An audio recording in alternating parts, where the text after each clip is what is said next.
Hello guys, আপনাদের কাছে আমি একটি ছোট্ট গল্প নিয়ে এসেছি, যেটি ছোটদের জন্য একটি হাসির গল্প।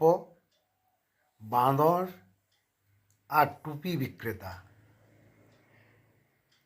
একদিন এক টুপি বিক্রেতা গ্রামের পথে যাচ্ছিল হেঁটে হেঁটে। রোদ খুব গরম, তাই সে গাছের নিচে বসে ঘুমিয়ে পড়ল। সেই গাছটি ছিল বট গাছ।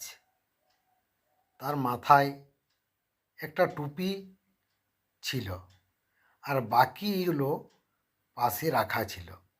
সেই টুপি বিক্রেতা ছিল, তাই তার টুপিগুলো ছিল।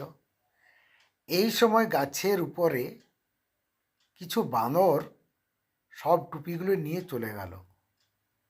বিক্রেতা ঘুম থেকে উঠে দেখে সব টুপি কে নিয়ে চলে গেছে। খুব চিন্তায় পড়ে গেল। বানরগুলো মাথায় টুপি পরে হাসছে। সে রেগে গিয়ে নিজের টুপি খুলে মাটিতে ছুঁড়ে ফেলল।